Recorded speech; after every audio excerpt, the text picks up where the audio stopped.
Olá, hoje quero deixar um pedacinho da Palavra de Deus para a nossa reflexão, para o nosso coração. E hoje o versículo que eu quero deixar se encontra no livro dos Reis, 1 Reis, capítulo 3, verso 5, que diz assim: Em Gibeão apareceu o Senhor a Salomão de noite em sonhos. Disse-lhe Deus: Pede-me o que queres que eu te dê.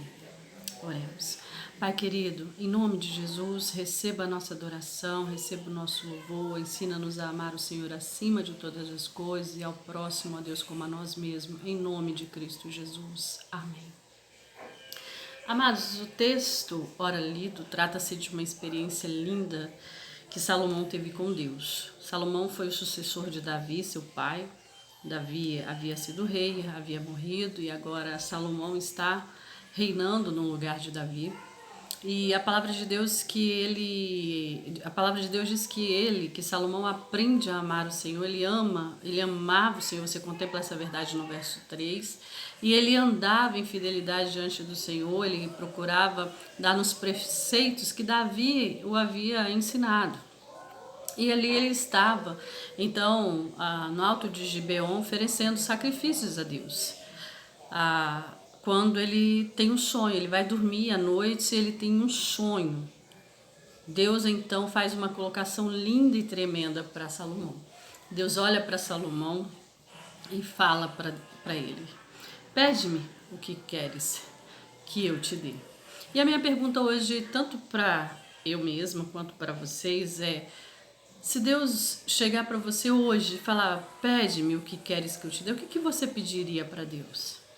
Seja sincero consigo mesmo, porque Deus conhece a nossa pequenez, Deus conhece o nosso âmago, o nosso profundo, Ele sabe, ele nos sonda, Ele nos conhece, Ele é onisciente, um dos seus atributos é a onisciência, Ele sabe de todas as coisas.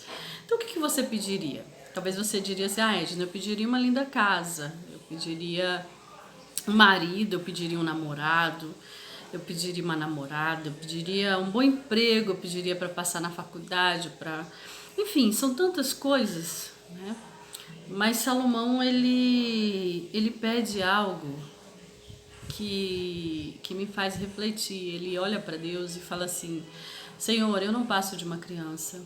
De grande benevolência usaste para com Davi meu pai. Ou seja, o Senhor é soberano, o Senhor é benevolente, o Senhor é bondoso. E ele diz: o Senhor me fez assentar no lugar do meu pai. Ou seja, o Senhor me colocou nessa posição e eu não sei governar.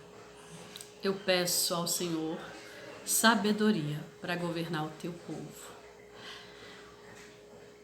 Deus se agrada daquele pedido, porque ele pede segundo o coração de Deus, ele pede algo para a glória de Deus, ele pede sabedoria para governar o povo de Deus. Amados, Deus ele olha para Salomão e diz assim: olha, por que não pedistes a morte dos seus inimigos, nem riquezas, nem honra, mas sabedoria para conduzir o meu povo? Eu quero te dizer que você terá sabedoria e tudo isso que eu citei. Esse é o nosso Deus, o Deus do infinitamente mais. E eu aprendo hoje que Deus ele faz a mesma colocação para cada filho e ele quer que eu peça segundo a sua vontade para a sua própria glória. Então, se for uma casa, que seja para a glória de Deus, sabe? Para que Deus seja honrado ali dentro. Se for um trabalho, que seja para a glória de Deus. Sabe, que se for um casamento, que seja um casamento para glorificar a Deus. Peça sabedoria a Deus para pedir com sabedoria aquilo que Deus tem colocado no seu coração como desejo. Que Deus nos abençoe, que Deus nos capacite a ouvir a voz soberana dEle, né, nos mostrando que Ele deseja saber quais são os meus sonhos, o que eu quero, o que eu desejo. Em nome de Jesus. Nesse tempo a gente tem, né, desejado aí o fim desse isolamento, o fim dessa crise que o Brasil e o mundo entrou. Que Deus nos capacite a vencer tudo isso para a glória dele. Que a minha postura diante de tudo isso glorifique a Deus. E que Deus nos perdoe quando falhamos. Em nome de Jesus.